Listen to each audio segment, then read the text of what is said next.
welcome to the Doofcast, a film and TV podcast from Doof Media. I am your host, Scott Daly, and joining me for the 300th time, it's Mr. Matt Freeman. How's it going today, Matt? This is Doofcast. Perfect. Thank you. Happy 300th birthday, Matt. That's what that means, right? That's how that works? That's what that means. Yeah. Good old 300. Today on the show, we are celebrating our 300th episode in the only way we know how. We're going to watch a movie and talk about it. We're going to be talking about Zach Snyder's 300, which started as a joke, and then we're actually here doing it. So, that's how that works. It's a movie we never talked about, and I'm sure we have enough to say about it. I probably. I think so. We'll find out. After that, we're just going to take a few minutes to kind of talk about the Doofcast. 300 episodes is a lot. That's a lot of episodes. That's many years of episodes. So we're going to take like a look back at our first 300 episodes of the show, and then maybe talk a little bit about what we want the next 300 to look like. Sounds good. And then, as we have been doing for the past 8 weeks, we're going to be wrapping up the episode with a quick discussion on episode 8 of season 2 of Severance. Some coverage we've been doing every week that we've really been enjoying. I think we're going to have some things to say about episode 8 of the show. I think you and me are going to have a big old fight, so that'll be fun. Oh, are we? Okay. I'm ready. Let's do it. All right. It's 300 episodes in. It's high time. It's high time. Is that the expression, high time? It's high tide. High time. Look, Scott, I know that phrase like the back of my head. All right, Matt, let's jump into it, and let's talk all about the film 300. Matt, what is this movie all about? In the ancient battle of Thermopylae, King Leonidas and 300 Spartans fight against Xerxes and his massive Persian army. This film was written by Zach Snyder, Kurt Johnstad, and Michael B. Gordon. It is based on the graphic novel by Frank Miller and Lynn Varley. It is, of course, directed by Mr. Zach Snyder. It stars Gerard Butler, Lena Headey. Lena Headey? I don't know. I feel like Cersei on Game of Thrones. Yeah, I feel like I would have known that if you'd asked me back when Game of Thrones was coming out. Yeah. Dominic West, and of course, Michael Fassbender, who I forgot was in this until I was like, hey, wait a minute. Is that Michael Fassbender? And it was. It was. Matt, 300. Well, what do you think about this movie? This is a pretty fun, dumb movie. I think I was thinking about it, and I think this is a great movie for us to talk about for our 300th episode. Oh. Because it made me aware of how my tastes have changed over time.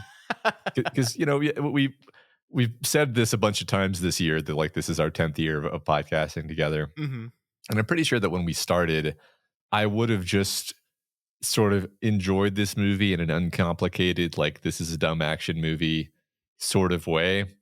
And I enjoyed watching it this time for kind of different reasons, where I was kind of, analyzing it using a bunch of analysis muscles that I definitely didn't have 10 years ago. And sure. And kind of identifying like, I see what works about this. And actually this movie was influential on subsequent action movies in a number of ways. You can really see a lot of the action, just all kinds of details. We can talk about some of the fights in more detail in a second, but I just want to round out this point by saying it's got a lot of interesting stuff, especially when you watch it with an eye toward like this being a very new and interesting thing when it came out, and it really influenced things. And then the stuff that doesn't work, I think I know exactly why it doesn't work and how they should have fixed it, which I think wasn't true before. I think before I just would have been like, oh, the parts with the stuff was dumb, because that's how I talked before we started podcasting. Sure. Yeah, I mean, that's exactly how we both talked at all times. It was quite remarkable how much we've improved in just the talking of the words. Couldn't have said it better myself. So what do you think about this movie?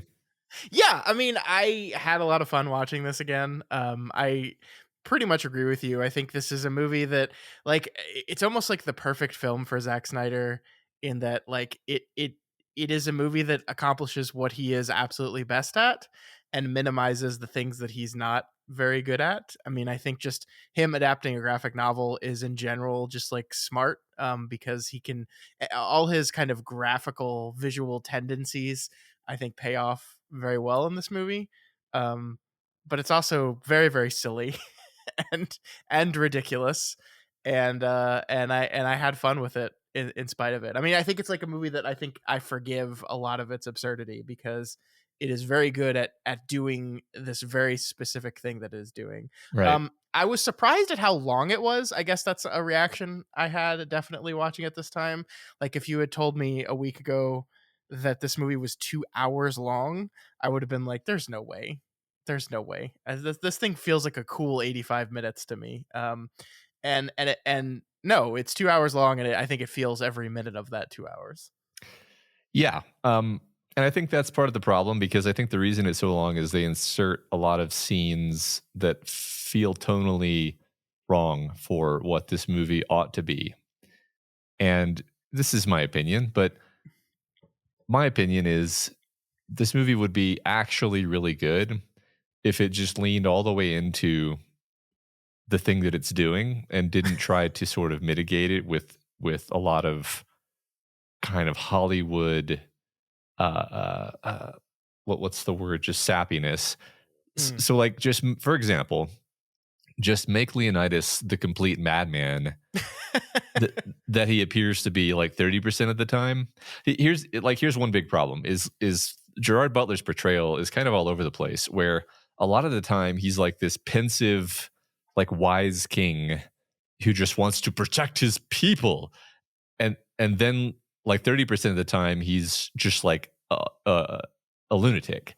Yeah. And I'm Mhm. like, that's what the character should have been. Like he should be absolutely hell bent on like just the glory of battle and the glory of death in battle, and like this is all about, hey, this is an amazing opportunity for us to die in glorious battle against a massively superior army, and get rid of all of the stuff about like, we are free Greeks and we are fighting for freedom. Just make it just purely like make them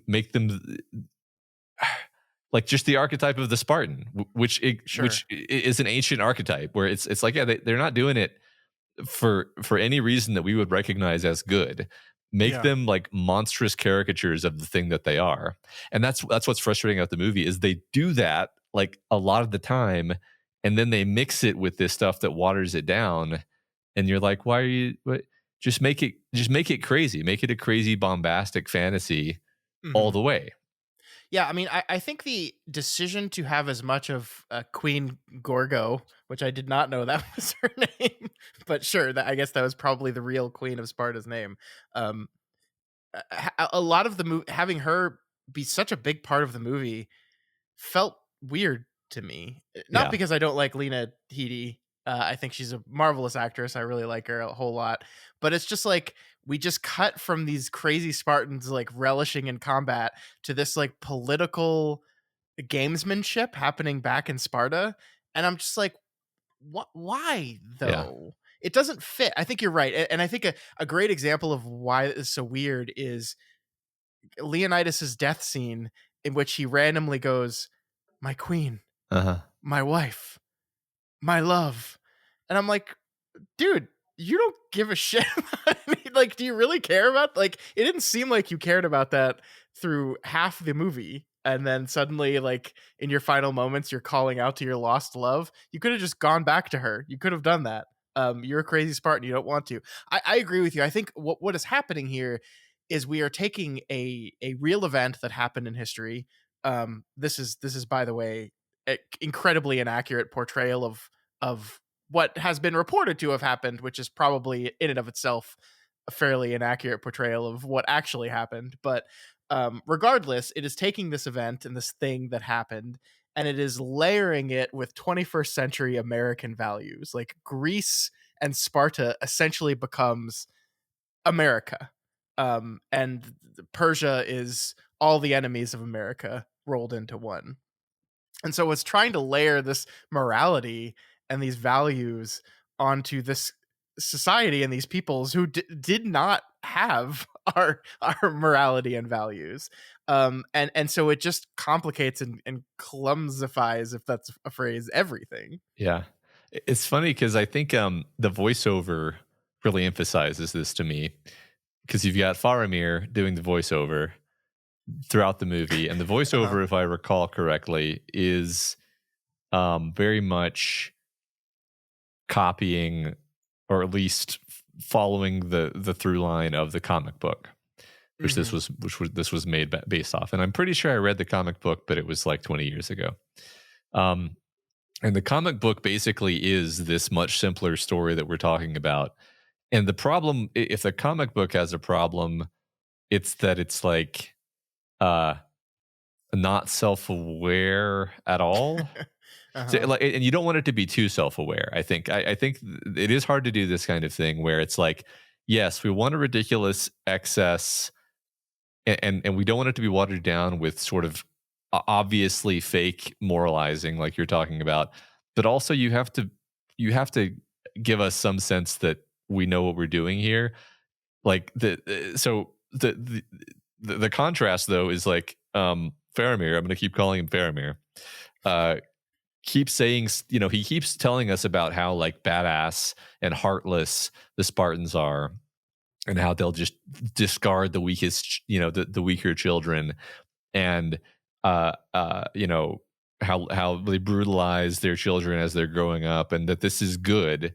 Like this is our morals as Spartans, is that this is Hmm. good. Actually, it's good to destroy the weak and elevate the strong. That is our definition of morality as Spartans. And then that clashes horribly with like the behaviors and choices that we actually see Leonidas sort of struggling with, where it's like he's not actually espousing these values. He's espousing like year 2000s American values, Yeah. and you know, like showing compassion to Ephialtes, for example, is a thing where it's like, look, I get you want us to like this character, so you're going to have him show some measure of compassion for Ephialtes, Yeah. but he shouldn't be. Hmm. Like that. This character should not do that. That's inconsistent with the with what we're doing. You know? Yeah, in fact, he probably would have just like killed him right there. Yeah. He's like, "You should have been cast out as a baby. You weren't. It is actually besmirching the honor of Spartans for you even to be wearing our armor, and I'm just going to kill you right now." Um, but yeah, he doesn't do that. Yeah, he doesn't do that. He's like this kindly man. It's like that's not what I don't know how much to blame Gerard Butler for this, honestly, because I've like if you actually look at Fassbender's character appears to understand the assignment. Oh yeah, he's crazy. He's He, so good. Like yeah, Fassbender's grin is like perfect for this role. yes, he gets it. I think most of the Spartan characters get it. Well, then Um, you have the father son duo, which is again, I think, just perfect American values being placed on the society where, his son dies in like the one honor they could want, right, is right. death in battle. And then he's like besides himself in a blood rage and then drops to his knees weeping. And I'm like, this is this is not Sparta, Yeah. actually. Yeah, like it's so interesting. Right. I was trying to be maximally charitable, especially for episode 300, right?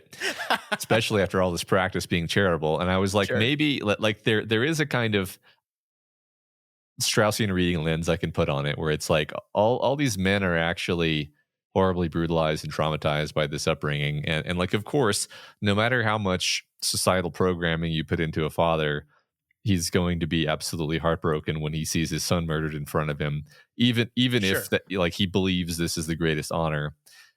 And I'm like, I I can see that, but I don't think that's what this movie's doing, actually. And if that is what the movie's doing, it's not really following through.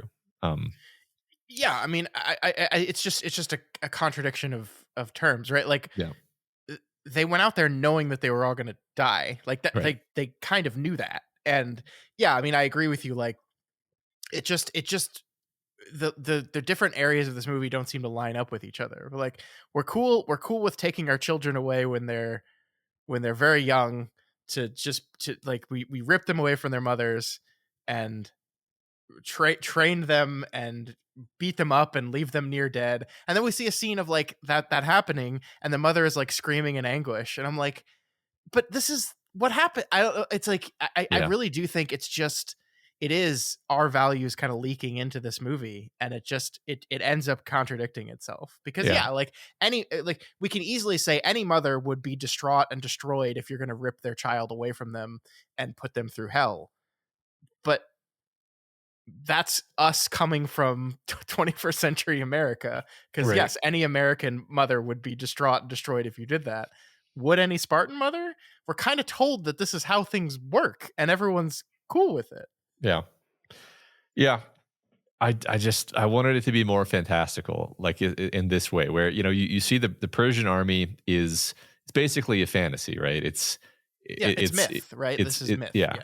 it's myth. It's literally monsters. Their enemies are literally monsters. The animals are the like monstrous versions of the things they're fighting. They're fighting giants. There's a guy with sword hands. It's all elevated. And I was like, we should have gone maximalist with everything. We should have made the Spartans maximalist Spartan and not Mhm. watered it down and made them actually soft hearted and just pretending to be, vicious and bloodthirsty. Should have made Yeah, I them mean, actually vicious and bloodthirsty. I mean, I think you're right. I think there's a read of. I mean, obviously we don't know for sure. Like we know the stories of Sparta, and the way the histories have talked about Sparta. We don't know what the actual people felt and did day to day, right? Yeah. And so there's a read that this portrayal. I mean, 21st century morals aside, but the portrayal of people, how people emotionally react to things, is actually more accurate to what Spartans were like, because they were still human, right? I Right. mean, they're still Right. human beings. But yeah, in a movie like this where we're leaning so hard into the fantasy, so hard into the myth, why not make the mythological version of Sparta? Why not just be like, yeah, these aren't people as we look at them? Right. And I think part of the reason is that moralizing, right? We want to have this not just be about 300 guys, 300 extremely buff, chiseled guys fighting back thousands. We want it to be a story about, creating a new world order where freedom reigns, which is just like, let's just step back and say, like, there were slaves in Greece. There were a lot of slaves in Greece. Greece was not this wonderful beacon of values that said slavery is bad, actually. No, no, no, no. Yes, Spartans, and by Spartans I mean like citizens of Sparta, like full citizens that were granted rights as free people, were free, right? But Greece had a lot of slavery in it, so Yeah. like it's absurd to build this ideology around it. Yeah. However, here's where 300 episodes of charitability come in. Isn't this kind of what mythology is?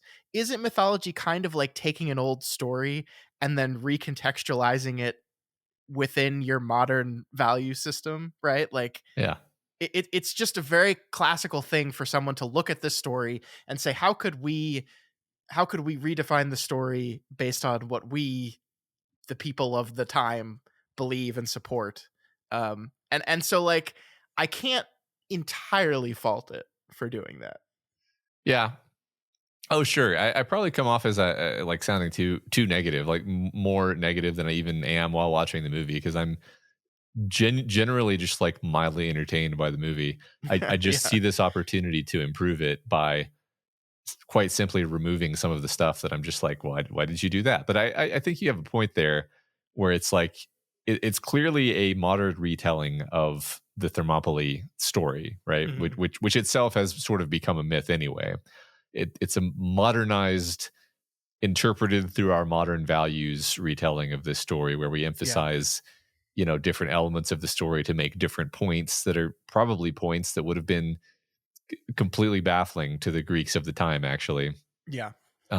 Because like you just said, the idea of this being for freedom, they would just be like, I don't even What does know that what that mean? means. Yeah, Yeah, what is that? What do you mean? What yeah, do you mean like freedom? Yeah. yeah, relative to being one of our slaves, I guess. Like, yeah, I don't want to be one of our slaves.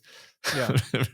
um, yeah, that's That's a fair point. I think there's an interesting meta level here. Maybe we can bridge into, which is something I Sure. wanted to talk about anyway. Um, which is like, I might have my history slightly screwed up, and this might be sort of more me reporting my own like experience of watching movies over the years.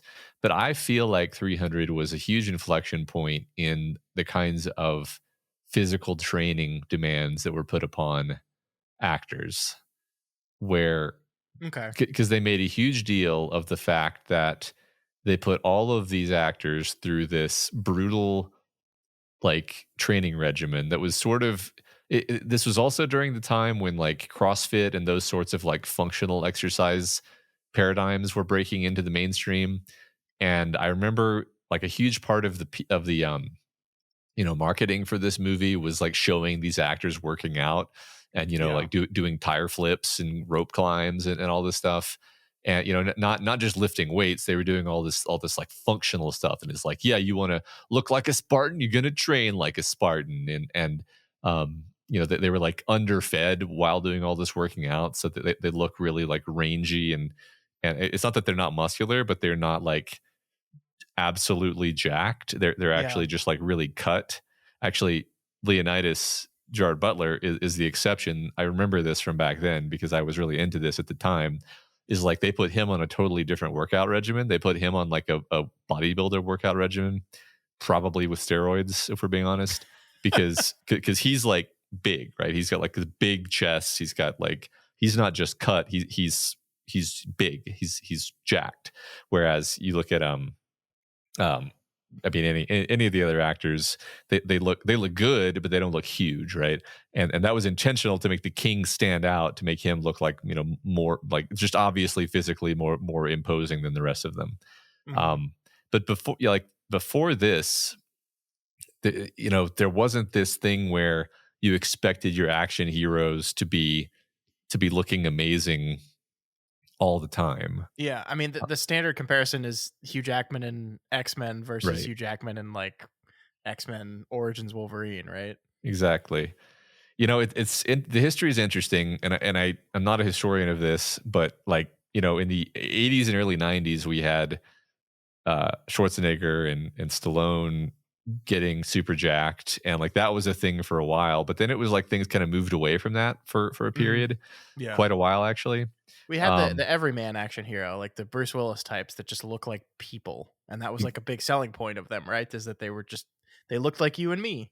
exactly. Tom Cruise never takes his shirt off, really, right? And Yeah. and he's like a really fit looking guy. You can tell even with his shirt on that he's fit, but that's not the point of that kind of action star. Yeah. And then 300, I feel like 300. When did Captain America come out? So 300 was The 2006. the first Captain America probably like 2009, Um, 2011. yeah. So basically, we it takes some time after 300, but then we have Chris Evans being Captain America. He's getting pretty jacked for that role, and then it's just like this thing we've had for a few years now, where like everybody has to be jacked. I wonder if we're not penduluming though back in the other direction now, because Interesting. we haven't had we kind of had a whole year without Marvel movies, right? Hmm. Uh, Plus or minus, Deadpool was and the exception, but yeah, yeah. right. And like that one wasn't, I mean, Hugh Jackman was yet again pretty big for that one, but I seem to remember him actually having like CGI biceps. Um so I do want, like, Well, Timothy Chalamet was the man is 56 years old, so it right, at some point it becomes just absurd. right. I'm trying to think of counterexamples to my thesis here, but I do feel like the last year had a real lack of jacked muscle dudes. Um Yeah. I mean, you're definitely true that this was a huge thing. Like I just remember like I mean the big thing was like chubby Chris Pratt getting cast in Guardians of the Galaxy, a role that doesn't really even require him to be like super cut. uh-huh. And it was like the 1-2 punch of that and Jurassic World, like making him this incredibly cut, fit dude. And then like I think that the ultimate or I guess if we could say the nadir of this would be when Kumail Nanjiani got fucking ripped for Uh-huh. Eternals. Like, again, a role that does not even come close to requiring that, but that's just like a thing we have to do now. Um, yeah, and I never really thought about how this could have been or indeed was the start of all this, but I think you have a point here because I'm trying to remember like films that came out before this, uh, and I can't think of any that had this particular thing happening. Yeah, there's definitely an ebb and a flow to it, I guess, because it's not that this movie, invented the idea of men with big muscles on the screen, but Sure. this was an inflection point, and then after this movie, it just really became normalized. Yeah. Yeah. Um, normalized to the extent I think that there's been a verbal backlash too, like where Robert Pattinson was like, "I'm not gonna get juiced Hmm. and get enormous for this Batman movie, that would be, number one, I just don't want to do that to my body, and then number two, it's not really what this Batman is. And this, I think some number of people online were like, "How dare he not take steroids?" But like that was a pretty minor contingent, and mostly the reaction to that movie was just like, "Yeah, I mean, he looks lean and fit. Sure, fine. Hmm. It's a movie. I'm capable of pretending." Like you go back and watch the first Superman movies. At no point are you like, "Oh, this would be better if Christopher Reeve was a bodybuilder." Yeah. It's not a thought that you have. Yeah, I mean, and that's kind of the complaint that people have had of the new Superman. And again, it's not that this guy isn't fit, but it seems like we're not like Henry Cavill was fucking enormous, um, Yeah, and chiseled. This new guy, who I don't even know what his name is. I don't I either. should probably figure that out before this movie comes out. But like, again, he's in shape for sure, but nowhere near that. I wouldn't think. So yeah, I mean, I think you're right that we're swinging back. I don't know if you ever saw the 2017 Baywatch film. No. They made like a Baywatch movie in 2017, and it had Zach Efron in it. And like Zach Efron in that movie, like he must have not had a sip of water the entire time they filmed the movie Uh huh. because like he's absurd, and he looks like it's just like you're dehydrated. Like you can just look at him and be like, you're extremely dehydrated. And Yeah. that's why your muscles are showing quite as much as they are. And it's just like, it did indeed get insane. And yeah, I mean, like, I do remember this movie coming out and just like the talk of 300 and the 8 packs that all these men are sporting. And yeah, I think it did have a real effect. I think you're right. Yeah. I mean, that was definitely something that jumped out to me about the movie at the time. Is I was just like, got really into CrossFit after watching this movie for sure.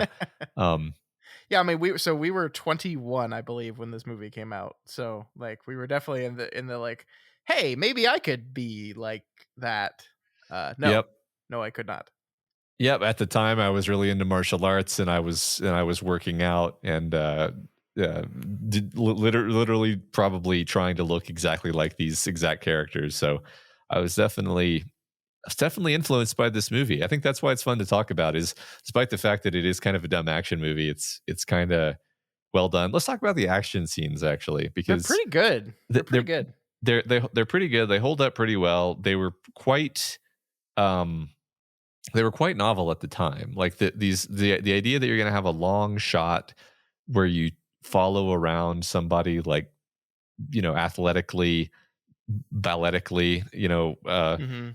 going through like a very cool series of attacks, and then seeing like the sword actually cut the leg off, and then the spear actually stab through the guy's chest and all of that.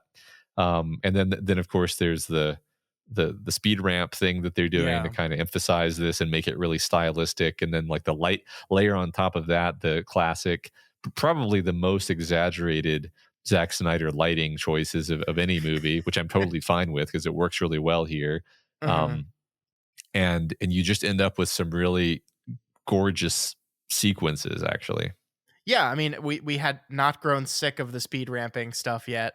It was still kind of new and novel, and I do think like works stylistically for this movie, especially like clearly being an adaptation of still images on a comic book page, it works even better. But yeah, I mean, like the lighting, everything's working really well here, and it's because it's all service to a movie that feels larger than life and absurd and um and mythological. And Right. so every bit works. I will say it is a little bit frustrating to have the movie kind of explain to you what a phalanx is and how a phalanx works, and Uh-huh. and then have your characters just like immediately break formation and destroy the entire advantage that they have. Like even the concept of the hot gates is like, well, you left. You left though. Uh-huh. You're Why just did running around. why You did you do that? yeah. Yeah, it's funny because the movie is obviously way more fun if it's just like, no, no, the idea is that the Spartans are just superheroes Yeah, and yeah. they can just they're just that good. But I, yeah, I it's mean, silly. that being said, like I do think for all the absurdity and non-historical accuracy of this film, like let's be clear again, like Spartans wore armor, right? It was the Bronze Age. They had bronze armor. They didn't walk around in loincloths. That's not what they did. But for all the inaccuracies of that, I think it does actually demonstrate effectively like why the phalanx was such a fucking powerful military strategy, right? It's just Yeah. like we get to see it in action, and they even go like a wedge formation to battle against the cavalry charge. It's just like there are moments in this where you get to be like, oh yeah, like no shit, these guys were awesome because look how effective this is. Like it's incredibly effective when you see them work together as a unit. And it's just like I understand that like seeing a movie where they just stayed in phalanx formation the entire time and just beat back the attackers would be the most boring thing to watch ever. So they couldn't do that. But it is cool. We do get to still see like how it works still. Yeah. Yeah, I think one of the more there's a bunch of really fun action sequences. One of the more fun ones for me is actually kind of the first time we see the battle met, Yeah. um, where the Persians kind of don't know what they're in for yet, and so there's actually a drama to it where the Persians crash against the shields, and then we see the spears coming through and killing them, and then the Spartans start pushing back and shoving them Mhm. back, and you start to understand, and you see the Persians starting to understand, like, oh, what have we gotten ourselves into? I don't remember where I heard this. It might have been like Hardcore History or something, but it was just like a great description of just like putting yourself in the place of someone whose concept of warfare did not include the idea of a phalanx and then going up against the phalanx, and just how Yeah. hopeless it would feel, because you're like it would be like attacking a tank with a spear. It's like Mhm. I'm just gonna die. Yeah. um yeah. It's Yeah. awesome. I don't understand the part where they hid amongst the bodies and then pushed all the bodies down on one dude. Like uh what was the strategy there? I don't think I don't think there was. I think that was just supposed to look kind of cool and I mean, badass. that's like the ultimate answer to Yeah. anything. Is like it was just supposed to look cool, and it did, right? Yeah. Yeah, it looked pretty cool. There's a lot of Just like that cool. one shot where that one guy throws this one spear and downs a rhino, Yeah. and then stands still as it lands perfectly at his feet. It's like, wow. Sometimes Snyder really knows how to shoot shit. Yeah. Actually, Yeah, exactly. That, I mean, that was cool. The scene of them pushing all the soldiers off the cliff into the water, oh, and where that cut to like the with the light shining out. Like really good shit. Like yeah. yeah, like man, Yeah. it's just that. Okay, so here's the problem with Snyder is, and I know we've talked about this before, but it's been a while, so people may not have heard it. He doesn't know when not to do that stuff. So like it works in a movie like this, which is the majority of it is absurd action, men killing people stuff, and like the over the top absurdity of it works. But then like I think you see little glimpses of what his future problem is going to be when like Lena Headey is like cupping water out of the well, and the movie decides we need to speed ramp this too. And Yeah. you're just kind of like, okay, why though? And like he can't switch off. it's like it's always this, and this is a similar thing to what Michael Bay does, although with a different style. Of it's like every shot has to be the utmost absurd stylized thing. Every single one, regardless of context of what's happening in the scene, what's happening in the film at the time. And in a movie like this is what I mean, but like in this movie, it it works. Um it just often doesn't work in a lot of his other movies. Yeah, I think that's true. I think this is probably my favorite movie of his because it works really well with a director who's going to be very stylistically exaggerated, Mhm. and kind of this story, dark fantasy is basically what this is. Forget the history side of it completely. Mhm. It's just dark fantasy with a vague coat of history on it. And yeah, like this is awesome. This is exactly what you want it to be. I think he just has a really strange dramatic sensibility too. I just kind of speaking very broadly about his career. Like I think that he just thinks certain things are interesting and dramatic that most people don't think are interesting and dramatic. Okay. What So do you he mean? will so like the water cupping thing. Like I think he thinks that that's profound, you know? Like I think he watches speed ramped water cupping and he's like this is like a Monet painting. I'm doing something amazing here. And in his mind he is. And that's kind of like the double-edged sword of the auteur with the strong vision is they don't necessarily like their eye is just different from you and I's eye. And so they do stuff that doesn't make sense to us. And it's not because it's like a mistake, it's because we're not seeing the same thing they are. We don't like the same things that they like, you know? Okay. Um, Sure. I, I I think this is fairly safe to say about Snyder in particular, because he's just consistently makes these movies that are super divisive.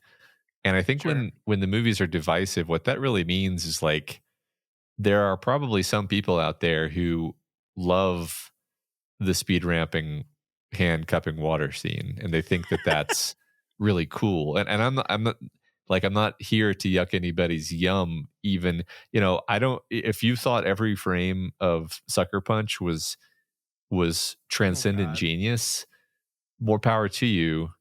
And there are parts of that movie that I think are really interesting, but it's just not like it's not a common sensibility. It's a Yeah. sensibility that some number of people are going to think is amazing, and a lot of people are going to be like, I don't get it. I don't. Not only do I not get it, I'm sort of repelled by it, and I think it's stupid. Um, and I'm kind of like, see, that's why I'm kind of glad that exists.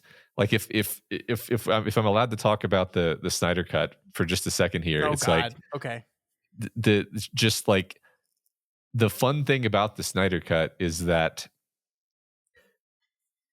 it's permitting him to go full Snyder sensibility on something, which is just it's fun to watch him be unleashed, even if you personally are like, that's a little bit much, you know? Yeah, a little bit. I think that's the greatest understatement of all time. Yeah. Uh-huh. No, I mean, I think I've thought about would it be fun for us to do like a deconstructing director series on Snyder, and I've gone back and forth on it because I think by like the fourth movie I would just be like, I don't want to do this anymore. But like, I do find him fascinating as a filmmaker because for all the reasons why I think he fails as a filmmaker and then occasionally succeeds, and I think the Snyder Cut is a perfect example of that. It's like I guess ultimately, despite the terrible online bullshit that happened around that movie, like the fact that it exists is fascinating. And yeah, we get to see very clearly into the mind of someone who got the opportunity to do whatever he wanted with no holds barred. Could just like his wildest vision got to come true, and it is an insane world that makes no sense, but it's quintessentially him. I think you're right. Yeah, yeah, yeah. I Fun. just to go back to something we talked about before, like the council senate Lena Headey scenes of this movie don't work at all. It's so weird to me. Like, first of all, it accomplishes nothing, right? Like, eh, Yeah, I, I mean, I guess we're supposed to believe that like she exposes Dominic West as a traitor, and so then the Senate votes with her, but we don't actually see that happen. And also, the ending of the story, it leads us to believe the Greek army, the Spartan army with all the other Greeks is there not because she like did some cool politicking, but because Leonidas died. And that's why. Like it was the sacrifice of Leonidas and his brave 300 that roused the Greeks to stand up and fight, and that is why we're about to win and drive the Persians from our land, is because these people gave their lives, and we all saw that great noble sacrifice that we did, which just makes everything that happens just like pointless. And you are correct in stating like this was not in the original graphic novel, right? This is stuff correct. that was added to this movie. I guess they felt they needed to lengthen the movie a little bit, but Yeah. No, Lena man, it's Headey's just character is restricted to being like the stern Spartan wife who tells him, come back on your shield, or yeah. whatever. And eh, yeah, they wanted to give her more of a role. I agree. It's too stupid and distracting. I don't like it. It just like it does. It would be one thing if it accomplished something, but then like we this subplot of like she sleeps with him, and then he just like fucks her over anyway, and then like her great maneuvering with that is just to stab him, and it's like it's actually really lucky he just had all his Persian gold on him, Yeah. um or else that wouldn't have worked at all, because they would have just been like, hey, you just killed this guy, you can't do that. Right. But no, it's okay, he had the Persian gold on him. It was very, very luckily marked with the face of Xerxes, so now we know he's bad. I don't know, it's just like it's just absolutely one of those things that like, why is this movie 2 hours long? And it's Yeah. like again, like I love Lena Headey, whatever. I love her. She's great, and I don't think she's bad as a performer in this, but like it definitely just feels like we gotta give her some stuff to do. Yeah. We cast this woman, we gotta give her some stuff to Right. do, and nobody like took the time to actually come up with interesting stuff for her to do. What really jumped out to me very, very specifically on this viewing, and maybe this is because my brain had like edited it, over the years to be more like the way that I would have done it. But the scene where when the messengers come plays out in in a way that feels really strange, Mm. where um Leonidas, has them up against the edge of the well or the pit or whatever it is, and he's yelling at the guy, and then the guy goes, "This is blasphemy, this is madness." And then what we should do, what the perfect thing to do would be to cut to Leonidas as he reacts to this, and he goes, "Madness, this is Sparta," and he kicks it, and he kicks him in, and then you realize, yes, madness, Sparta, yes, same thing. Those are the same thing. Uh-huh. Of course, Leonidas is mad. Of course, he is. That's the point. Uh-huh. The point of the movie is Leonidas is mad. He's crazy. He's a crazy killer. He's been warped by his whole life. He's baffled that you're even bothering to point this out. Okay, but that's not how the scene goes. How the scene goes is he says, "This is blasphemy. This is madness." Leonidas turns with this look of pensive questioning and self doubt to look at Lena Headey. Uh-huh. Lena Headey looks back at him. And like Camera cuts nods, back right? to Leonidas. Cuts back to Lena Headey. Cuts back to Leonidas. Cuts back to Lena Headey. She nods. He's gotten permission from his wife now. Then he says, "Madness. This is Sparta," and kicks him. And it's so much weaker that way.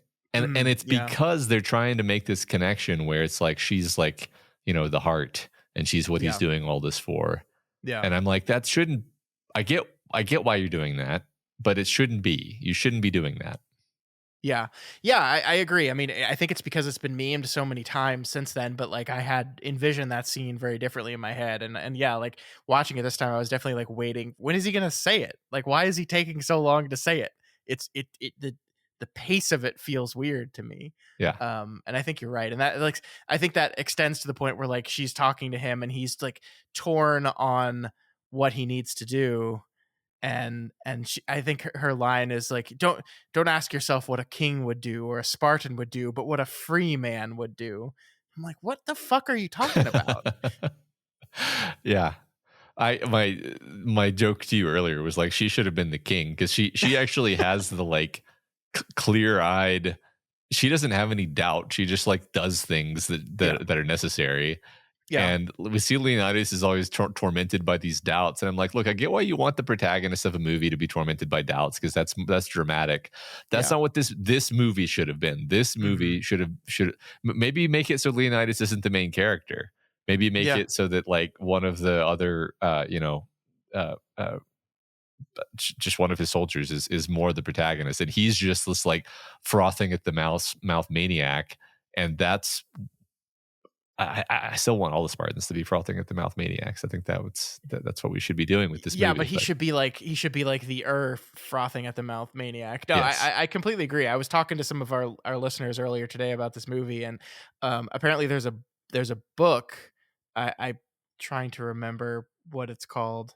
Um, I should have had this up when I was ready. I think it's like just Gates of Hell is the uh name of huh, the book, and it is about Thermopylae, but it's told from the perspective of like a slave in the army. Like just who was there, like, because again, hey Matt, let's remember they all had slaves, all of them. They uh all huh, had slaves. They had armor carriers that carried their armor around because it was really heavy. And so like it's the story from his perspective, and I haven't read the book, but I agree with you, like maybe Leonidas being the protagonist is just the exact wrong move, because you want Leonidas to be this like unimpeachable, understandable like force.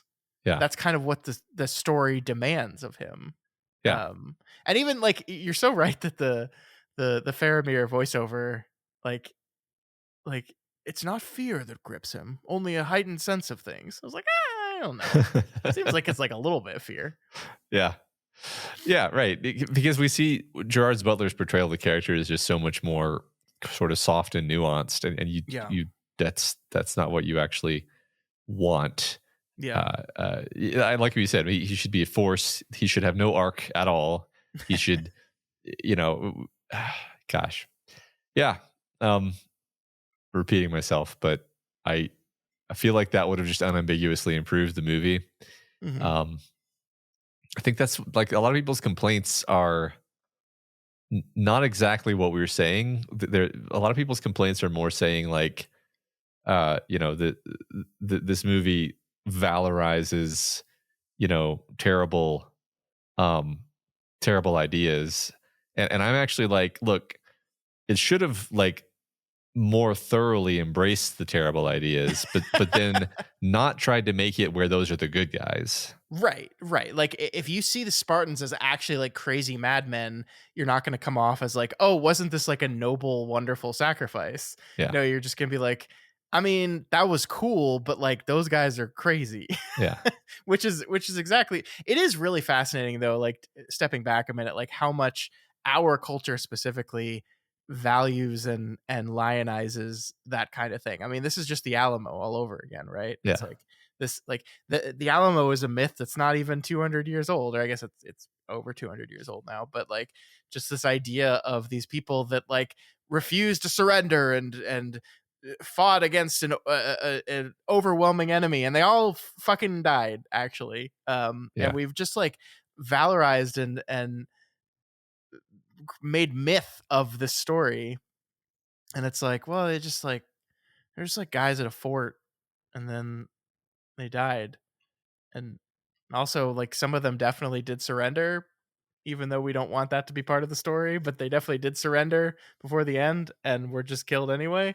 but that's not as good of a story. So like, it is really interesting, like how much we love this shit, and so you like Thermopylae is famous for a reason, right? The 300 are like has been a story that's told. It's just because we value this kind of thing, and it would be fun to see a story that like doesn't make them the bad guys, but doesn't like hold up this thing as like, yeah, we should be like this actually. Like this is like I think there were a lot of men, young men, we can even throw ourselves in this pile, that like looked at this and like that this is the ideal man. Like this is like they are ripped, strong, willing to lay their life down for what they believe in, willing to sacrifice. I mean, gosh, I bet this movie was like inadvertently like a huge army recruitment tool. Yeah. Yeah, probably. Sure. Yeah, you've got me thinking about all of the, great scenes of kind of heroic sacrifice. Like I'm a huge sucker for like the charge of the Rohirrim, Oh yeah. and these story moments where it's like, yes, the odds are very much against us, but we're going to go into battle anyway, and win or lose, it's always incredibly moving to me. I've always been, this has always been an Achilles heel of mine, is Yeah. the Same. noble suicidal charge. Yeah. Um, Even in bad movies, like yeah, you remember Man in the Iron Mask, the yeah, Leonardo DiCaprio yeah, film? It's a terrible movie, but at the end of that movie, the remaining musketeers charge into a wall of musketeers with their guns ready, and it's a slow motion charge with the music blaring, and it's like, holy shit, yeah, this fucking rules. yeah, yeah, exactly. Just a lot of the imagery kind of and iconography of this movie that sticks in my mind is what emphasizes that exact thing. Like, I love the simple shot of Leonidas taking his shield with like 10 million arrows sticking out of it, and just using his spear and just shearing off all the arrows. It's just this like defiant gesture of just like, yeah, obviously we're overwhelmed and outnumbered, but just cleaning off my shield for the next round, right? And Hmm. it's just like, yeah, and that's, it's just a imagistic shorthand for this thing we're talking about. Um, Gosh, yeah, this movie does a lot of that stuff really well. When it's sticking to the action, it's like, yeah, like I'm honestly sitting here while we're talking, trying to think of just like a more purely badass moment than um some of these fights in this movie, and I'm Yeah. having a really hard time. Um, Yeah. just No, if you're just looking for pure badass, it's all it's great. I yeah, mean, the moment where the big tall guy throws the axe and what's his name pulls down Leonidas, and we yeah, get like a slow motion version of the axe spinning through the air, chopping off the top hair of the hat, the helmet. Like that shit uh, rules, man. Like that's the thing about this movie. Like it actually is just incredibly fun to watch. But yeah, there's also a part of you that's like, eh, yeah, really? yeah, yeah, I mean, there's definitely like a part of me that's like, like I think this is where like you struggle with 21st century brain too a little bit, right? Where you're just like, oh, this isn't a very favorable depiction of brown people, right? uh huh, Like this is like we otherize these people pretty hardcore, and like there's part of me that's like, well, that's part of the mythos, like that's the point. But there's also part of me like, well, yeah, but in modern times we have responsibility of being responsible with how we depict, yada yada yada. Like Persia was like, it's so many stories is like not the bad guys actually. Like uh huh, they like lifted civilization to incredible heights in their time. yeah, um and indeed in the Bible, as we were talking about earlier today, like we're often the good guys, yeah. sort of. Yeah, yeah, sure. It's funny. I don't really know much about like that particular era of Persian history. And maybe you could stand to learn about it. But I also don't think this movie, I don't really think there's much of a risk that people are going to watch this movie and feel like they've been educated about ancient Persia, because this movie's not, it is just a They're just fantasy. monsters. Yeah, they're Yeah, just monsters. they're Yeah. just monsters, and it's all, again, I almost wish that it had just been I don't really mean this seriously, but I almost wish this had just been like a dark fantasy movie with no reference to any actual historical event. But of course, then Mm-hmm. it's like, well, how do you market that? Um, uh, Yeah, but yeah, just because it's, yeah, it's just they're the evil monsters, and also I do like the element that, others have pointed out, that this isn't what really happened. This is what Faramir is. This is a story Faramir is telling the army to right. get them riled up for battle, and so he's making stuff up and exaggerating the feats of his brothers. Um, Yeah. I mean, like at, the death of the 300, like he definitely wasn't there for, right? right. So like the idea that Leonidas drops all his armor in a mock surrender and then chucks his spear, like both in reality and in the context of the movie is essentially completely made up. We don't know. Um, Yeah. but I mean, there's to take this idea one step further. Everything Faramir is saying is this exaltation of these Spartan virtues, and then that, like I said, that often contradicts with what we actually see on the screen. mm-hmm. And part of me that reads as dissonant, and you're like, that's not really the way Leonidas is. And then you're like, well, yeah, maybe maybe we're meant to realize like the story that is being told is exalting these Spartan virtues, but these men didn't actually have those virtues. See, the problem is that doesn't really work, because if what we're watching is supposed to be the story that he was telling, then that those elements should be in the thing that we're watching. Yeah, But anyway, it's it's it's fine. it's fine. It's fine. It's It's fine. it's it's good, actually. My favorite part is when he's teaching all the Spartan warriors about Spartan traditions that they definitely would already know about because they've been through them. Yeah, But yeah, you have to do a little of that for us. yeah, yeah, yeah, yeah. This I wish he had just said, "As you know," the old trick. As you uh, know, we are plucked from our mothers at a young age. yeah, right, right. That's great. Yeah, I mean, like fun movie. Don't want to. I think it did solidify my like desire to not do a deconstructing Zack Snyder. I just don't think there's enough there. I mean, maybe one day we'll do an episode on Sucker Punch, which I is a fascinating failure of a movie that I like really really want to like. Like I really want to love that movie, and I just don't. Yeah, yeah. I don't know if we've ever talked about that movie on a podcast, but it's like, Mm-mm. on the one hand, it's got parts of it that are almost unwatchably bad, and then it's got like one of the most viscerally upsetting things I've ever seen in a movie, Yes, and it's all yes. the same movie, and so I'm Uh just huh. like, I don't know what to do. My brain doesn't know what to do with that.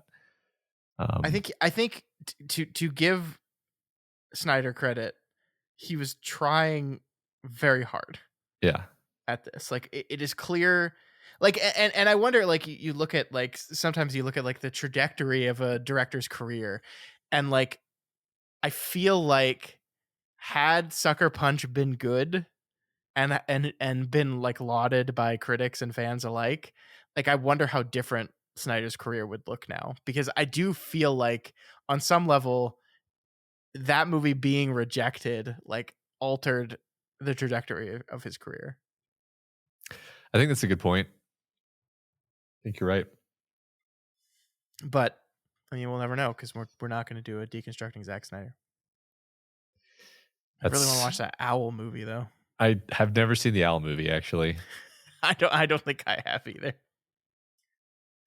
It's course, we're probably talking about the Guardians of Gahul. yeah. It's probably secretly his like Rango, where it's like an incredible movie, actually, and just nobody saw it.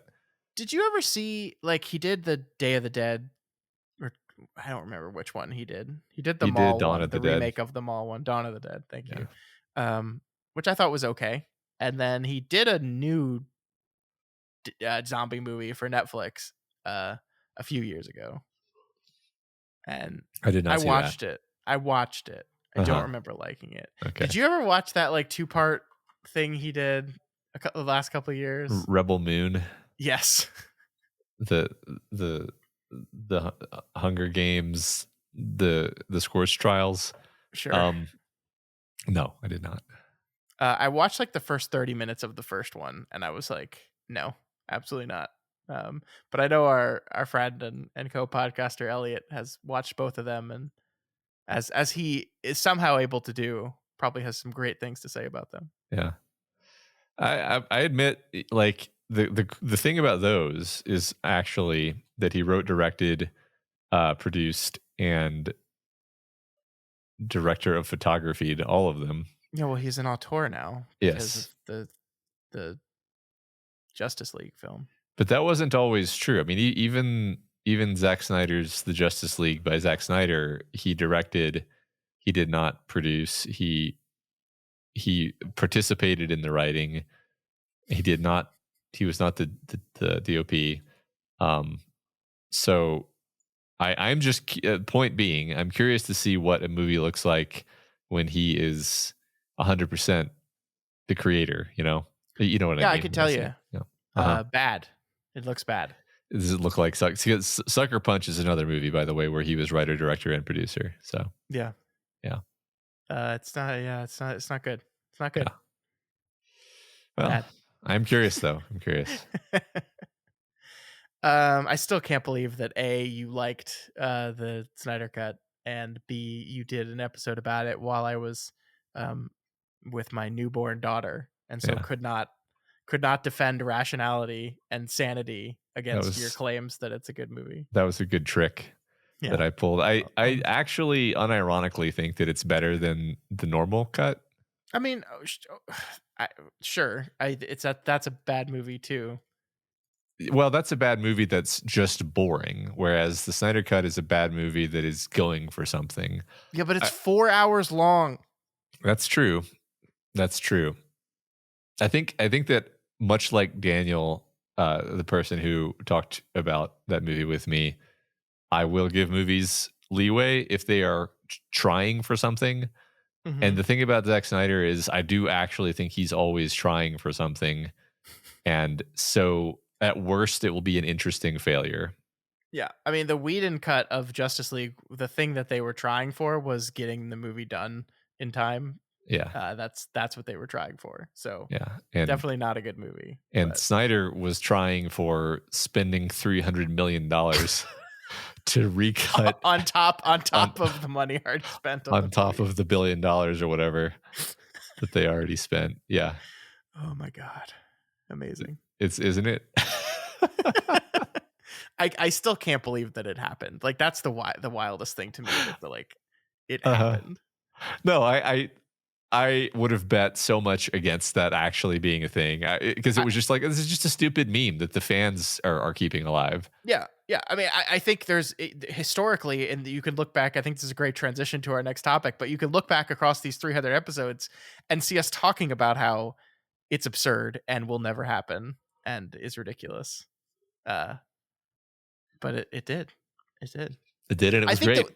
that okay. I think the one thing that was true is like there was all these rumors out there that like remember when like we didn't even know if a Snyder cut like existed, and there were people out there was like, no, it exists, it's done, it's like it exists out there, and they just refuse to release it. I Uh-huh. think that the truth of the Snyder cut coming out actually was that was bullshit, and there was maybe some scenes that were cut and edited together, but the fact that it took like 250 to 300 million dollars to finish this thing is just means that it was not even close to being done.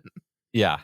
I mean, the best part to me, the best part of all of that you just said is that he probably leveraged the fact that there was a big fan upswelling asking for the Oh Snyder yeah. cut to in order to get the $300 million that he needed to essentially remake the movie, which is really what he Yeah. did. He did. And there was a lot of like I think Zack like some of the diehard Zack Snyder fans are like some of the worst possible people online. Like they're just awful. Yeah. Like you mention Batman and they'll be like in your shit Uh-huh. yelling at you about how Ben Affleck is the one true Batman and no other Batman is allowed to ever be. Man, really? Yeah. Yeah, they're like really mad about James Gunn recasting Superman. Like they think he fucked over Henry Cavill and he owes the whole world an apology. Well, now Henry Cavill can go make Warhammer 40K movies, and I'll be much happier. Look, this is a win-win. I agree. I agree. Do do do do do do doof. All right. I think, Matt, that transitions us to our next topic, which is 300 again, but this Yeah. time our 300, the Oh, one we made. okay. It took us it's 8 years, 7 years. Wow. Yeah. So I wanted to give a little bit of stats here because I did kind of crunch the numbers today on our podcast, the last 300 episodes of our podcast. So just for everyone's memory, the first episode of the Doofcast was released on August 10th, 2018. We were so young, so innocent. It was And what was it? seven years ago. Um, now to be clear, like that was the first episode of our rebrand, right? We did Right. roughly 100 episodes of the previous show, which we just called the Daily Planet Podcast. And then at about that time, we rebranded to Doof Media, our wonderful name that I still love here Yep. 7 years later. And kind of just started renumbering our podcast from number one. The first episode, by the way, was on the Fifth Element. I think that was a patron produced episode on the Fifth Element that we did. I think Oh, Michael cool. joined us for that one. Sounds right. Yeah, yeah. So that was the very first episode, and of course, the 300th episode will be released tomorrow on the 14th of March, episode 300. I went through, Matt. I looked at every single episode of the podcast, and I found 111 of our 300 episodes were part of our Deconstructing Directors series, which I thought would be higher than that. It's about a third, but still pretty good. Yeah. Are we counting Planet of the Apes films as I part am of that? counting the Okay. Planet of the Apes films in that. Yeah. Yeah, it makes sense. So, Um, part of our ongoing deconstructing a particular thing series is, yeah. yeah, that's interesting. I guess I would have thought higher because some of those directors have a bunch of movies. Yeah. Um, Ridley Scott, of course, is the director who we've done the most episodes on, unsurprisingly, because he has so many damn movies. It was actually really fun looking through the list, like just all out in Excel to like realize how long we were in the Ridley Scott yeah. series. So our first episode covering the Duelists was released on the 8th of April in 2022, and we finished Ridley Scott in March of 2023. That's almost that's It almost a is year. it is Yeah. almost a year. Yeah, yeah. That's funny. Um, I didn't it think was a that through. long time. It was a Because we long were time. weren't we doing them like not just week after week, were we? So we were doing about like so we were at that time we were like really consistent with our like we would do a canon episode every month. Uh-huh. And so we were hitting that very well. And so on average we were doing 3 a month. But then like other stuff would come up as well. And we like episode 202 is Andor, so like we just really wanted to talk about Andor. And then episode 200 is The Thing. I think that was a canon episode. But we also did the Rings of Power in there. So we were pretty good. Like it's really fun if you look back. Like we've kind of the thing about the Doofcast to me is like we've always it's always just kind of been whatever we wanted it to be at the time. Like it is a show that we could do that with, right? Like with We've Got Worm, with Kingslingers, and now with Flanagan's Wake. Like the idea and the structure of that show is predefined, and it can't really change. I mean, I think with Kingslingers, like we finished the first season, we're like we want to do more of this, and so we kind of redefined the structure that way. But essentially, it was always going to be that show with that thing. With Doofcast, we've always like felt the freedom to just kind of do whatever we wanted to do. And so if you look back on it, like when we started doing the show, the first deconstructing series we did was the Wachowskis, and we were only doing one of those a month. We would kind of be on a 4-week rotation where we would do uh, a deconstructing series, a patron produced episode, a canon episode, and then some other random thing, right? And then the deconstructing series. And so like it took us a long time to get through the Wachowskis as well, but that was because we were like slow rolling it. Yeah. And that obviously changed over time. We kind of started to lean more into the series of it all Yeah. as we went on. That being said, we had like 119 one-off episodes, which I'm calling is like anytime was just an episode that were not part of any ongoing series. Which is, I think, the biggest. It is not like the majority of episodes, but it is like the biggest chunk out of all of them. Were just these one-offs, which surprised me a little bit. Like if you had asked me before doing this, I would have been like, "Oh, the most things we've done have been series, and then we occasionally do an episode on a random movie or TV show or game." But no, the most things we do is these one-off episodes. That does surprise me because yeah, a little inside baseball is we really don't like having to decide what we're going to cover, that week. We like to Yeah. have that question answered in advance. That's why we like to have a deconstructing director so we know what movies we're going to be watching over the next few months, Mhm. or or a canon where it's like, okay, we know the canon a couple weeks in advance, we have time to watch it and fit it in. It's actually mildly stressful, frankly, to be like, what are we doing this week, and then we have to like Yeah. figure something out, and then watch it. um so I am surprised to hear that was the case so many times, actually. Yeah. Yeah. 41 episodes were canon episodes. We have kind of stopped doing that for several reasons. I think that the largest one is that just like the canon required our patrons at a certain level to be pretty active and continue to vote. And we were just kind of noticing over time the activity on those votes was going down and down and down. And so we just kind of stopped doing it. And we still definitely like want there to be a reward for our patrons at those levels. We're still kind of trying to figure that out. So that is going to be something, moving into the next 100, 200, 300 episodes. We're really going to be thinking of a way to retool, because I just think like the momentum of that series just kind of died over time, um, which is fair. Yeah, yeah. I have some ideas. We'll, Sure. we'll talk about We'll it. talk about them. Yeah. You want to go over the directors we have covered just to remind people these are the directors we've covered on the show? Yeah, that's a good idea. So, is this in order? Yeah. Yes, it is. Yeah. So from beginning to end, we did the Wachowskis, then M. Night Shyamalan's movies, then David Fincher, Guillermo del Toro, Gore Verbinski, James Cameron, Ridley Scott for a year, and then Darren Aronofsky. And then the most recent series we did was Planet of the Apes. Um, I love these, by the way. I don't know. It's funny because it's not like I don't know how to frame this exactly, but it's not like before we started doing those, I was like, I have a burning passion to do deep dives on directors.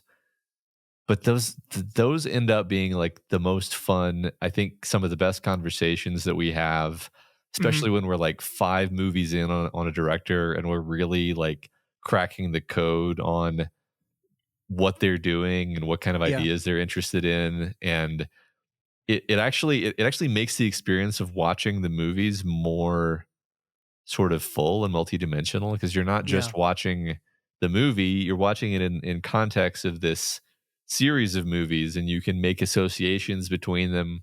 Incredibly rewarding project, honestly. Yeah, I agree. I mean, that's part of the reason why we're doing Flanagan's Wake, right? Like we could have just named Flanagan's Wake Deconstructing Flanagan, because that is essentially what it is. Although we kind of expanded it from there.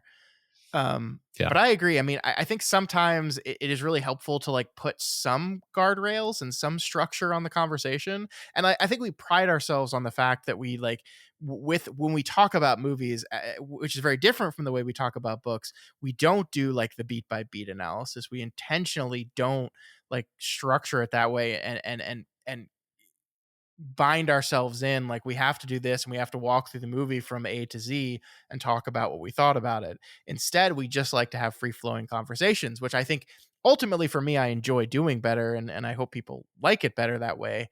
But it does help to have some sort of structure, some scaffolding around that, to like focus us a little bit. And I think the deconstructing series does exactly that, where we talk about the movie generally, but then we're forced to talk about the movie specific to the director and the comparison to all the movies that we've covered before and the ones we know coming after. And I agree with you. I these there's a reason why this is the thing we've done the most during the course of the show, Yeah. Yeah. or almost the most, I guess. Not actually the most, W- but almost the most. Yeah. One third of it anyway. Yeah. Yeah. We've done, of course, we had our Oscar series, where we've done that twice now, which I do enjoy that as well. Not as much as the director series, but I enjoy that as well. 18 episodes on that one, 19 well, next week. We haven't quite finished the most recent one. We also did Blind Spots. There were 11 of those. That's another thing I'd like to revisit at some point. Really enjoyed that series a whole lot. Yeah. Me too. So I think unsurprisingly, Matt, 236 of our 300 episodes were about movies. I don't think you're surprised there at all. Nope. This is first and foremost a show where we talk about movies, but 36 episodes covering television. I don't know if you remember this when we did a episode 100. We really didn't do anything for episode 200, but we did like a special for episode 100. And I think one of the things we said is we wanted to maybe cover TV less Uh huh. during that. I think that was in the middle of the time where we were still doing a lot of patron produced episodes, and a lot of patrons were requesting television shows. And so if you look at the first 100 episodes, there's a lot of seasons of TV mixed in there on request from people. And I think we did like consciously decide we're going to do less of that. Although ironically, like the first episode after that, episode 101, is us talking about season 1 of The Boys. So, we're not perfect. Yeah. But we still occasionally talk about TV, and I have enjoyed the talks we've had. Like we've covered Rings of Power, both seasons. We've covered Severance. We've covered. We did the first season of Wheel of Time. We didn't go back and do the second season. We occasionally jumped into television, and I really like what we're doing with TV right now with Severance. Right, we're actually just fitting it into the episode to talk about it week to week because we're enjoying watching it week to week so much. Yeah. It's one of the rare times when you and I are watching the same thing and Yeah, really, so we're taking and advantage of it. Yeah. yeah, and also that we're really enjoying it, right? Like I think you and I are also like sort of watching the Invincible show, but like maybe I definitely do not have like 30 minutes of stuff to say about every Invincible episode. Um, Yeah. so I don't yeah, either. I think, that show wrapped up this week. I'm a few episodes behind, so maybe once I finish it, we could do like a brief thing. yeah, But yeah, I agree. yeah, that'd So be 8 fine. episodes on video games, Matt. Does that number surprise you in either way? Uh, Not particularly. I mean, the 36 TV episodes surprises me because I don't remember watching 36 seasons of TV. But I guess this is talking about basically a 7-year period. So yeah, maybe Yes. so. Mhm. Eight video games. Yeah, that sounds about right. I figured it was more. I Hmm. really did. But it's not. Those 8 games, by the way, are Undertale, The Beginner's Guide, Soma, both God of War games, Elden Ring, MMORPGs, and Outer Wilds. I didn't count. We did an episode on The Last of Us, but I think that was primarily that was me and Elliot kind of talking about the television show and the games at the same time. So I Uh, didn't count that. But I guess you could maybe count that. So maybe we'll say 9. yeah, But yeah. I enjoy these talks about games, but I'm okay with the frequency of them. I feel like if we talked about games all the time, I'd probably get sick of it. Well, But yeah. I've enjoyed it. Both games and TV shows have the problem where they just take way more time Yeah. Yep. than movies, obviously. So Mhm. you can't just crank one out in one week. Mhm. We did 6 episodes covering a collection of things: short stories, web stories, comics, and even a radio show. I don't know if you remember Cabin Pressure. I Yeah, deeply loved that I that show. love I love Cabin Pressure. That was highly influential on me, actually. It was one of the first ones that we had where I said the first ones. The first non-Wild Bow ones where the creator of the thing we're talking about was listening to it Uh huh. actively. That was kind of wild. I remember someone like tagged him in a tweet, and he was like, "Oh, great. I'm listening to this as I go for a walk. It's wild hearing people talk about my stuff." I was like, "Oh, weird. I'm glad we really liked it." Weird. Yeah. The guy who made the show that Benedict Cumberbatch was on is listening to our thing. Yeah, yeah.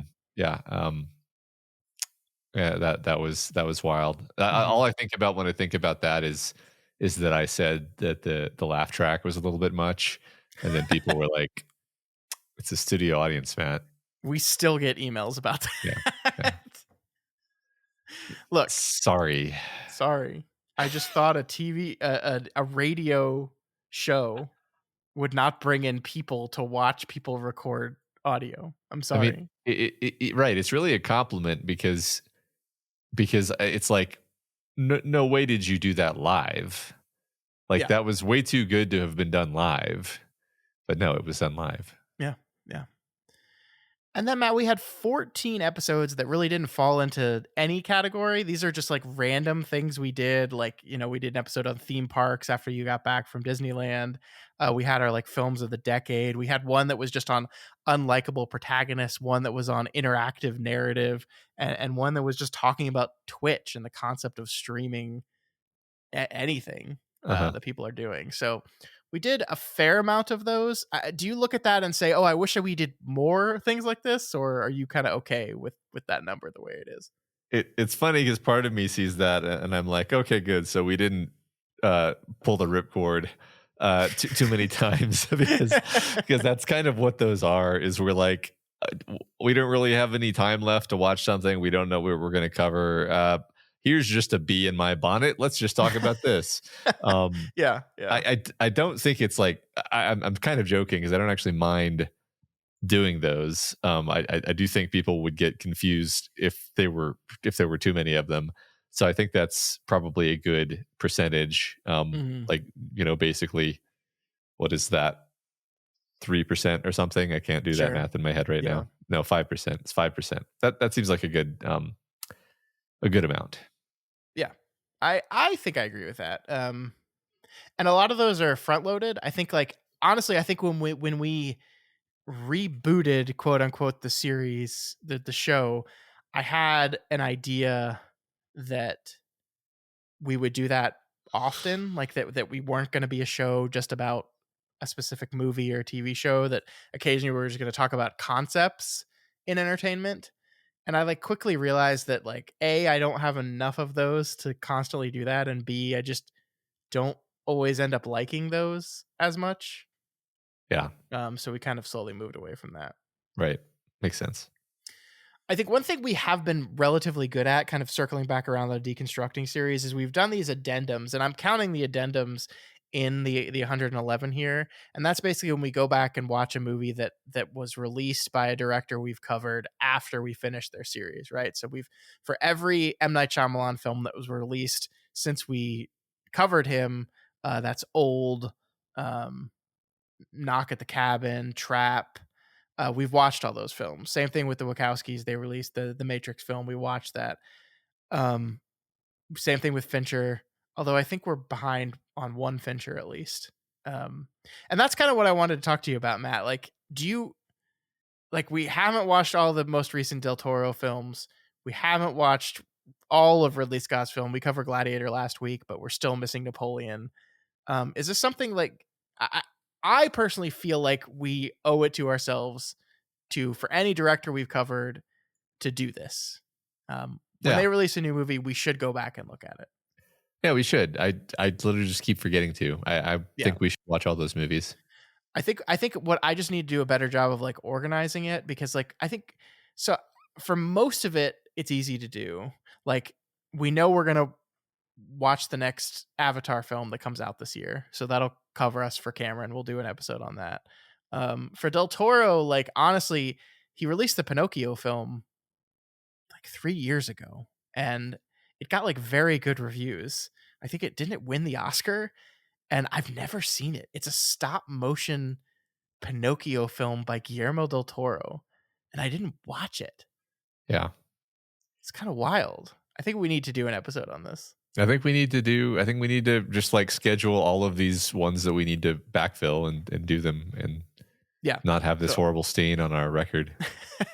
I will take the lift on that. I will track down for each one of these directors what we've missed and make sure. I think sadly for some of them the answer is nothing, cuz like Gore Verbinski has not released anything.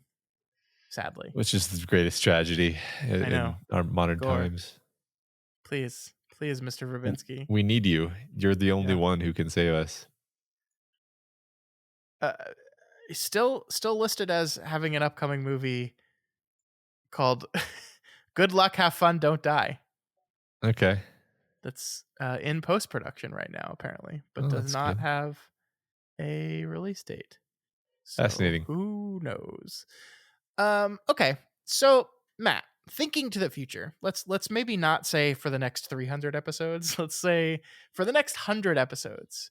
What do you what do you want out of the show? Do you want to make any large sweeping changes? Are you kind of satisfied with what we do here? I mean, I think like this show has always been like, well, not always, but for the majority of the last 7 years has been like the other thing we do on top of like the main thing we do, which is our more popular shows, which has been, we've got Worm, we've got Ward, Kingslingers, now Flanagan's Wake. Like Flanagan's Wake is brand new essentially and is already getting more download numbers than this show. Which is just kind of the way it always works. So it's always kind of been the sidekick to our other show. And I don't see the need to like aggressively change that, but I don't know. What are your thoughts on this? I think I continue to think that this is it's important that this remain fun and something basically where you and I can kick back and talk about kind of whatever we want, and we have the opportunity to pivot what that is, right, where we can decide, hey, Yeah. we're going to do deconstructing directors now, or hey, we're um going to do the Oscars catch up, or use it as an excuse to watch a bunch of old movies that we haven't watched yet, which Hmm. was relatively unpopular in terms of download numbers, but it's like that's what we wanted it to do, and I'm glad Hmm. we did it, and it was great. And I wasn't even watching the download numbers. It's just a fact, right? So I like that is what this show is, and that makes me happy. I Yeah. agree with you. I like that. I like that. I do want to just kind of carry on with what we're doing. I think we already talked about the need to like find something to replace the canon, which I think you and I will kind of workshop some stuff in the background and hopefully have some announcements for people soon. But I definitely want to continue the director series. I mean, looking at this, we've done a lot of directors that we really liked, and there are plenty more directors out there, right? Um, like Yeah, I think have we officially formally said that the next on the list is Paul Thomas Anderson? I don't think we have. Okay, well, we have now. So we're doing PTA next. I don't know when that's going to start. I think to Matt's point, we have some movies for these other directors we need to knock out first. So maybe we'll take that as our priority and knock out some addendums on our previous directors before we dive into a new series. But I want to keep doing that. I do want to do the occasional video game review. If it's something that you and I are incredibly excited and passionate about, I want to do the occasional TV show as well. Like we are going to do an episode on Severance season 2. We've been covering Severance every week, but it just so happens that the episode 2 weeks from now is the week after the finale, so it's a perfect time for us to kind of wrap up our season long Severance coverage with a whole episode talking about the finale and then everything we thought about the season as a whole. So we're doing that. I'm pretty confident we're going to do something similar with Andor when it comes out next month.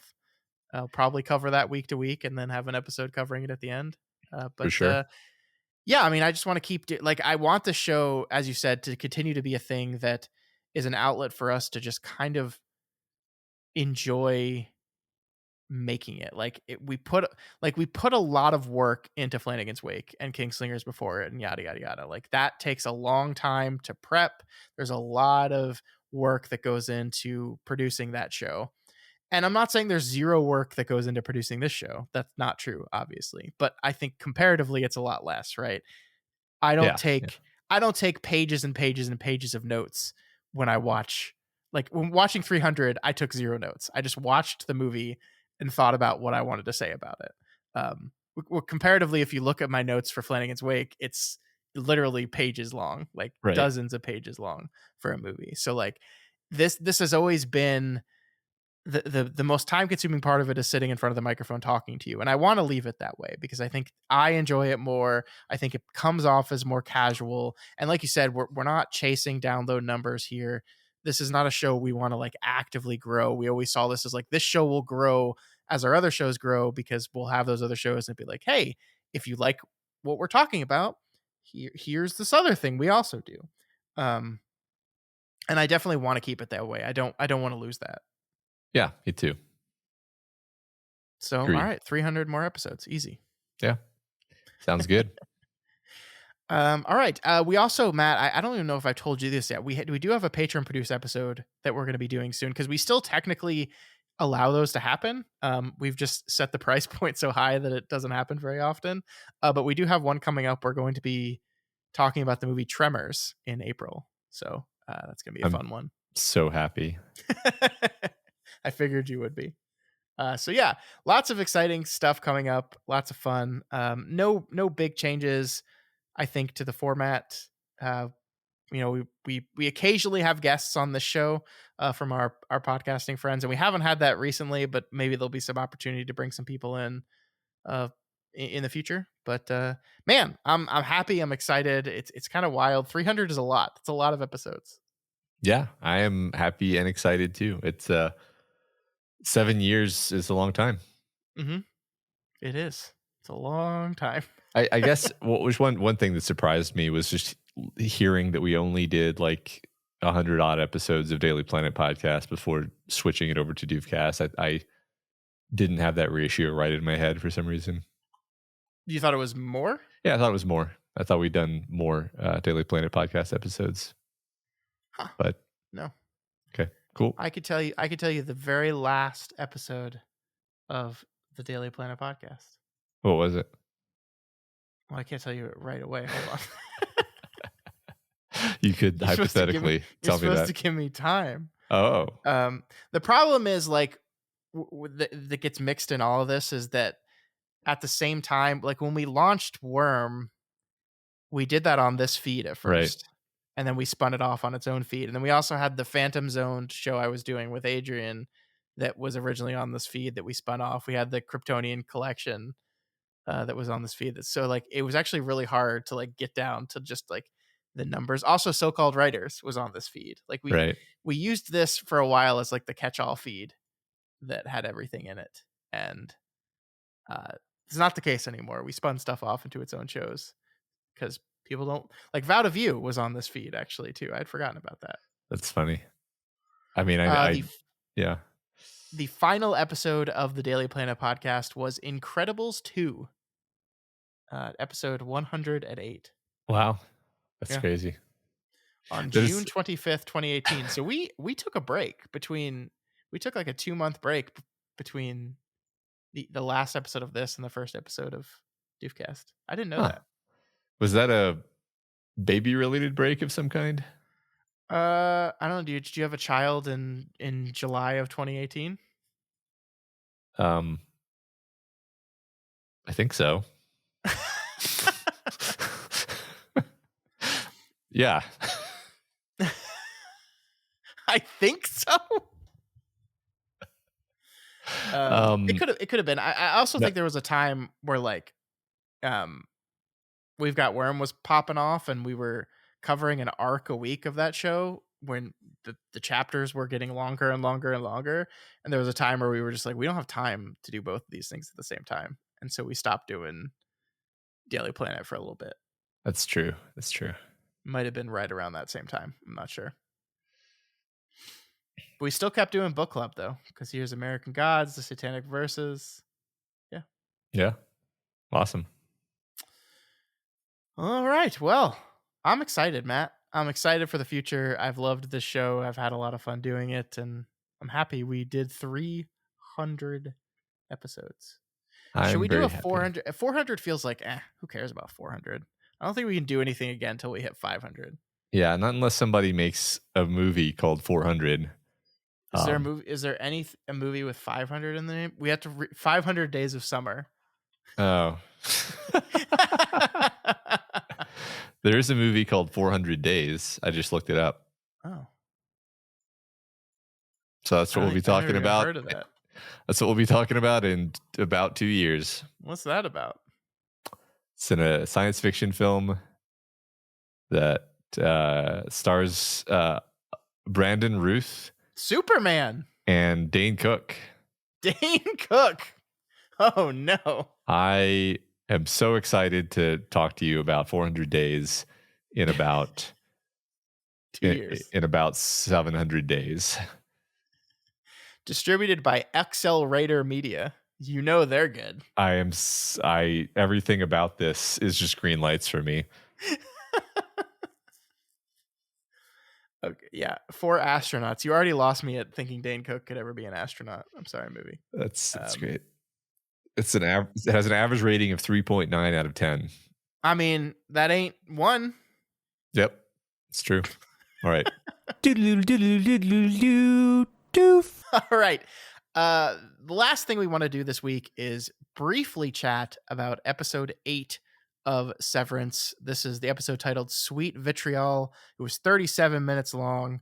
Sweet Vitriol, by the way, Matt, is another phrase for ether, which features prominently in this episode. What did you think of the rather divisive 8th episode of season 2 of Severance?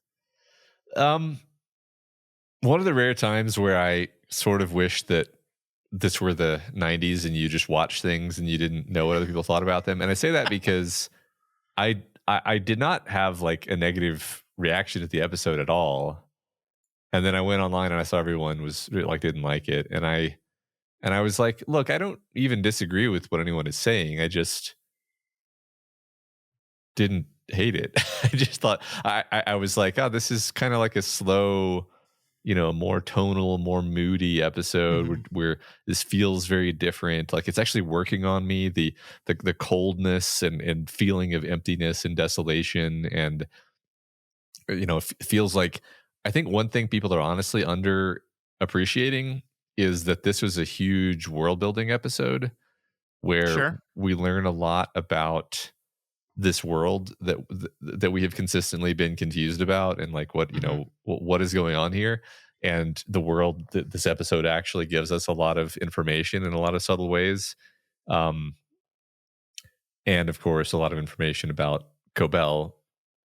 But I like I said a second ago, I do see why people are frustrated, namely that we haven't seen our innies in 2 whole episodes. Yeah, and that is understandably frustrating. I think it's just I'm kind of taking the show at a different wavelength than a lot of people are personally. So I don't know. What I know you don't feel the same as me. What did you think? Yeah, I mean, I think you perfectly summarized why I don't particularly care for this episode. Is it's a lot of world building and none of the world building I particularly care about. It's really interesting. I think it's actually really fascinating to talk about why this episode didn't work for me and so many people. Because I think like intellectually, I have no complaints about it. Like just like the information learned, the pieces of the character we learn, like on just like an intellectual level, I'm just like, yeah, that's great, interesting, okay, huh. But like on an emotional level, I felt none of it. I mean, this episode left me extremely cold, and I was really indifferent to a lot of what was happening, actually, like emotionally indifferent. Like there's a lot of tragedy in this story. It's very sad. Harmony Cobell like was a child labor that worked in an ether bottling plant. It's awful. It's terrible. I didn't feel any of it. I didn't. Yeah, it's interesting. I think I might have enjoyed the process of mentally defending the movie in my head, or the episode in my head, more than I enjoyed the episode itself, because I was thinking about like Harmony Cobell is such a fantastic riff on this theme of like escaping into your work. And none of this is highlighted by the episode, but it's like, okay, you've got the character of Mark, who, whether he's in innie or outie, he consistently retreats into his work.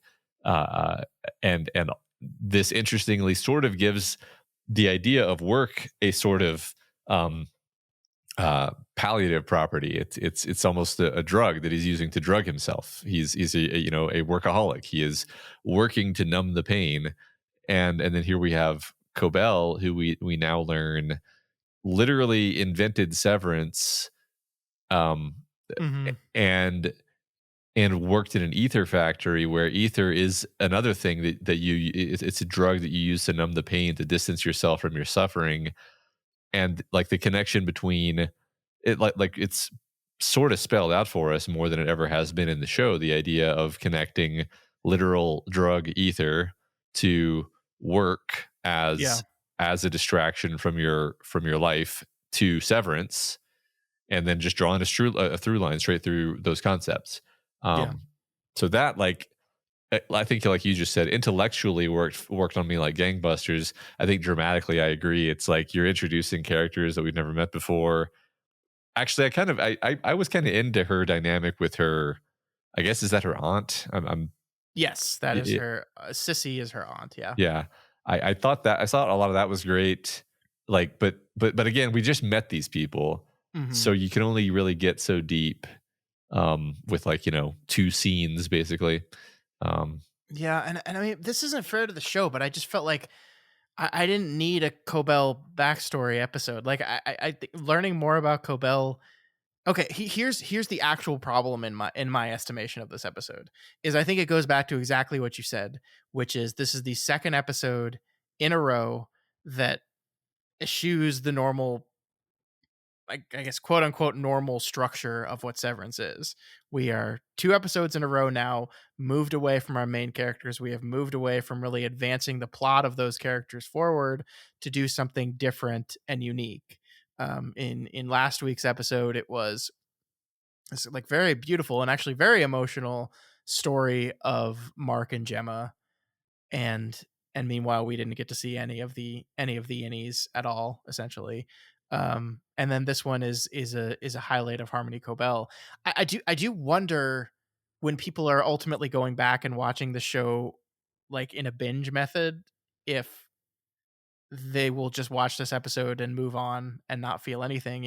I related it to a lot of people, like in the Dark Tower book series that we covered for Kingslingers. Like there is the fourth book breaks off of from our characters and their ongoing adventure to talk about um one of the characters' youth, and this it is like basically 1,000-page book of him telling a story of this thing that happened to him when he was young. And for the people at the time that have been waiting for the next Dark Tower book for years and years and years, there was a lot of people that were disappointed because it doesn't advance the plot of the story.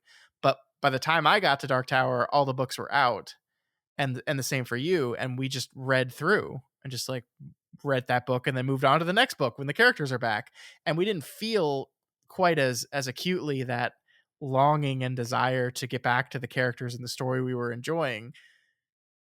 Here, I think we felt that, and I wonder I ultimately wonder if there was a way of conveying this information about Miss Cobell that is happening while other things in the story are happening. Like, did we need to do like a carve off episode to convey this information? Or could we have learned this information about her, experienced some of what's going on with her during the course of the other things that are happening in the show?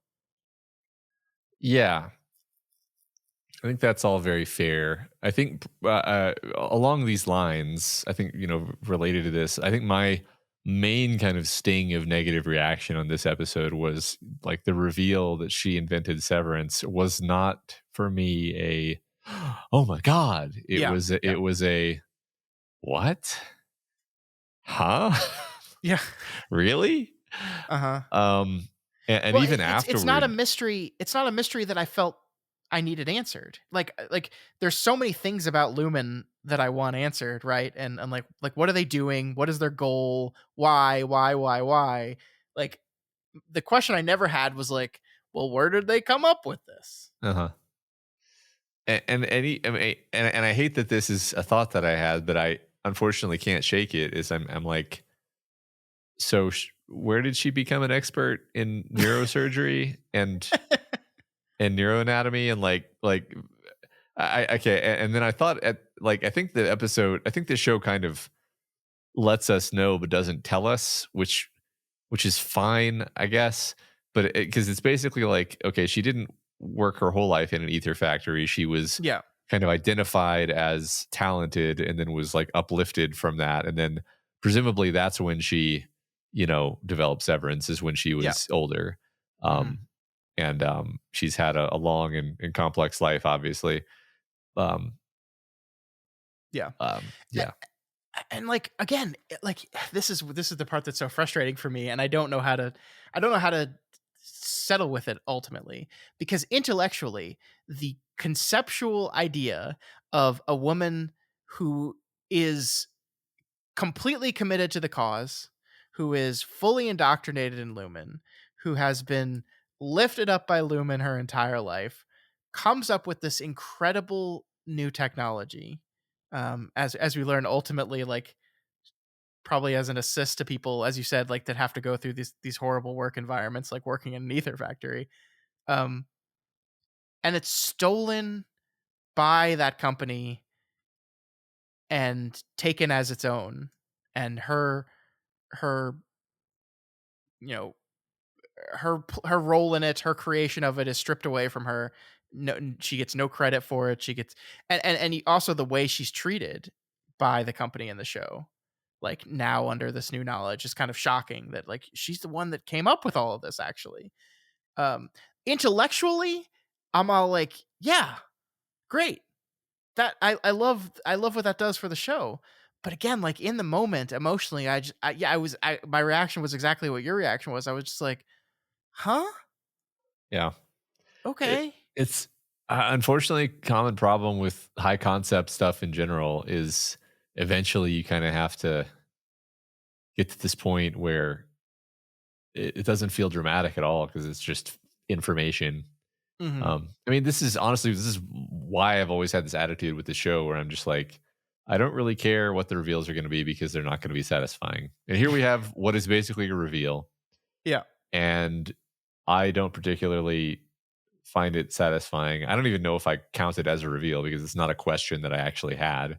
Um, and maybe that's also why the episode didn't bother me so much, honestly, is I was just like, oh, well, it was pretty. I liked all the shots of the landscape and It was very pretty. Yes. it did have this like really powerful feeling of desolation and emptiness and hopelessness and like I just as a sort of the art of film, I was blown away by that aspect of it at least. Did you hear like the story of this filming? It's actually kind of crazy. No, not at all. So they went out to Newfoundland to film the exterior shots, and I think they were planning on filming the whole thing there. And then they got there and they were like working on some of the interiors, and they were just like, "This isn't working. Um, like we actually want to build the interiors on a set and do that."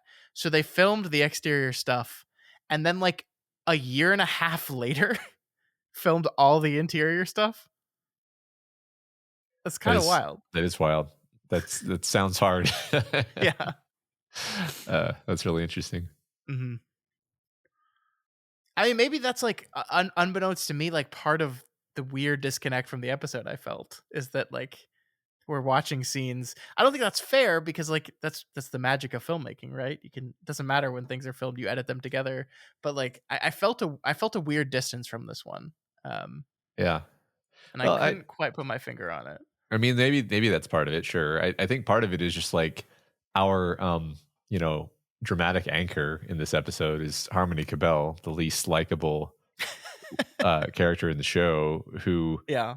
who is just incredibly hard to empathize with, and frankly, we have up to this point we've had no understanding of her at all. She's just Yeah. this cipher. Now we sort of understand her, but I don't actually know that I like her anymore. Um, Yeah. Do you think we're doing a face turn with this character? Like is this what's going to happen? some amount, yeah. Like I think she's gonna. It does at this point. It's actually unclear to me whether she was ever like as much of a Lumen booster as she Oh, appeared to so be. do you think like the fully invested in the Lumen cult thing was just an act? Possibly. So here's what I think is she was raised in this cult, Mhm.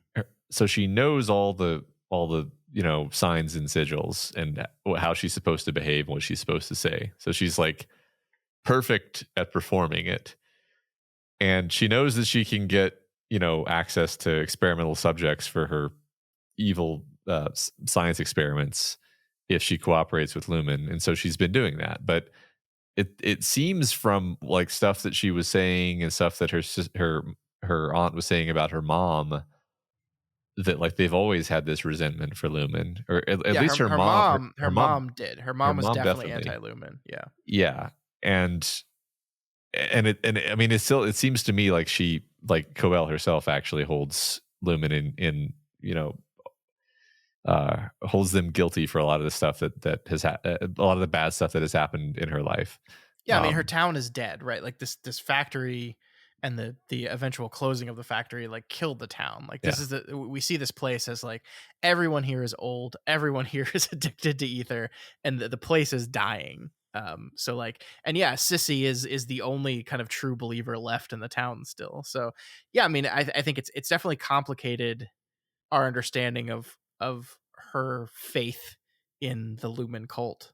yeah, Um, we still don't know like she obviously seems like she's committed to whatever Lumen's committed to with Cold Harbor, right? Like she's insistent that she wants to be the floor manager when Mark finishes Cold Harbor, and maybe like this will all make sense in retrospect when we know what Cold Harbor is and what they're ultimately going for. But like it does seem like she's aligned with them in that regard, at least. yeah. So I think that's why I don't think we're doing a full face turn, because I think she actually like personally really wants this giant science experiment that is Severance to be completed Hmm. and learn whatever thing it is that there is to be learned. But she wants it for her own reasons that are not necessarily the same reason Lumen wants it. Yeah, Um, like if we're measuring whether someone's a good guy or a bad guy based on are they going to help Mark and Gemma reunite or hinder that, I think we definitely don't know yeah, that with Cobell, and it could very much be she's totally uninterested in the two of them getting to live happily ever after. right. One thing that occurs to me just now sitting here, which I liked, I like this idea as soon as I thought it, is like maybe she has to some degree misled them about what the intention behind Severance actually is, or like what this is all for.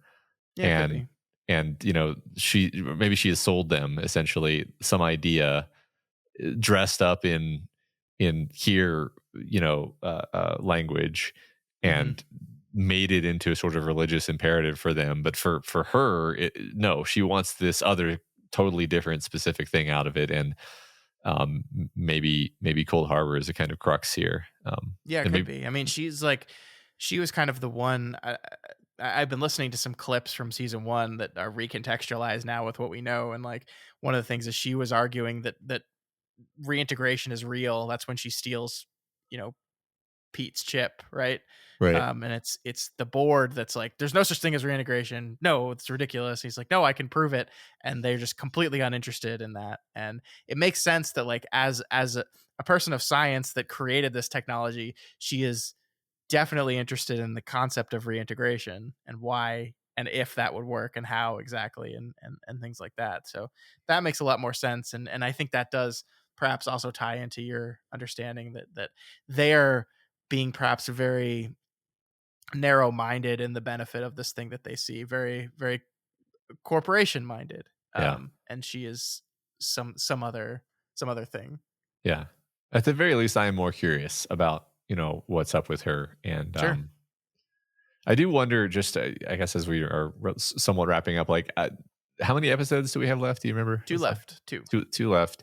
Yep. I was kind of thinking, like, I wonder if, like, kind of the next episode before the finale is also going to be a sort of table setting format exception episode.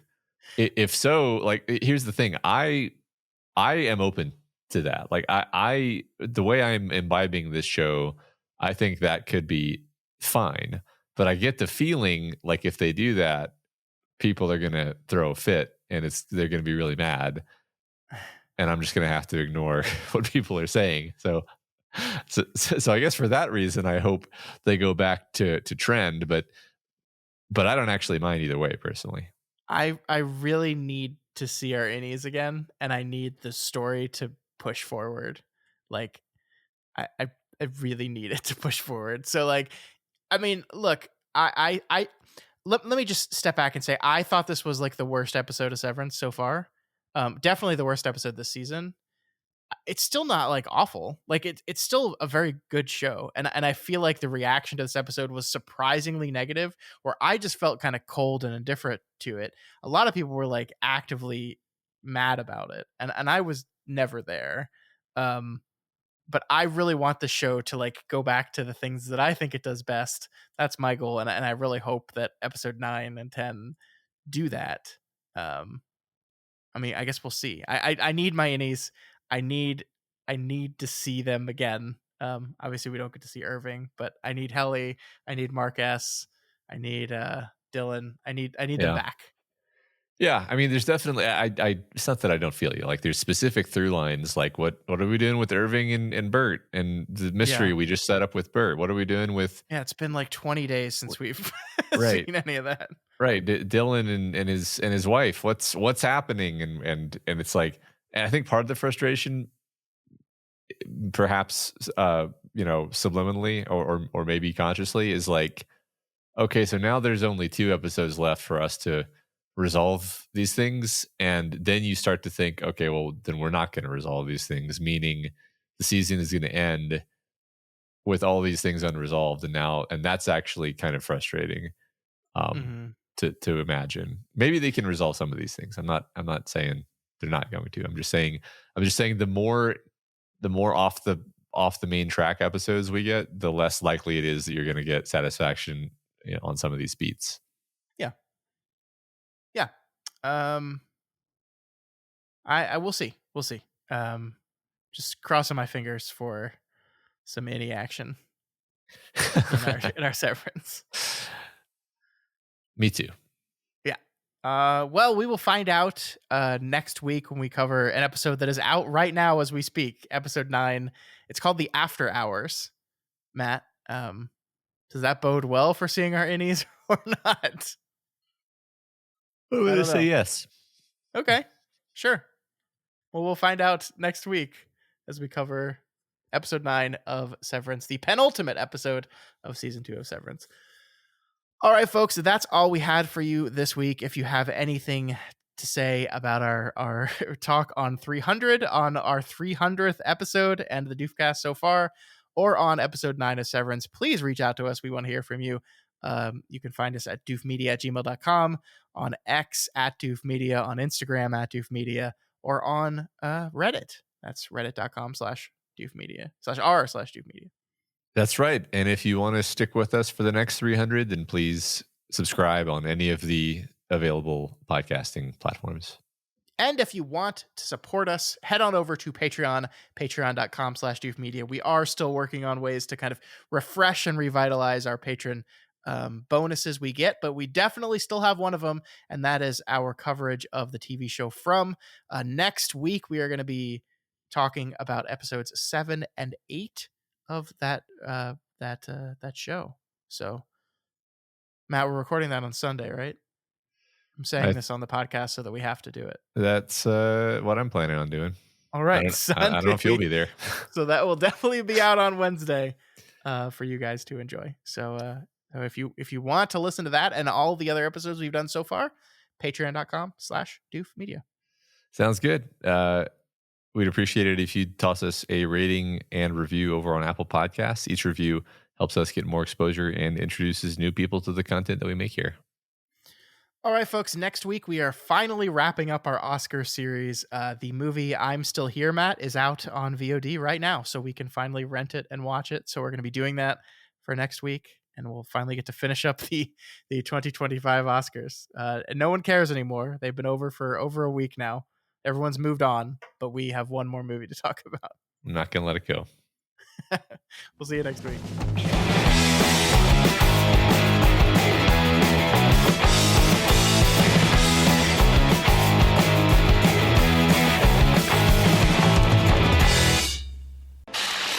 My name is Doof, and you'll do what I say. My name is Doof, and you'll do what I say.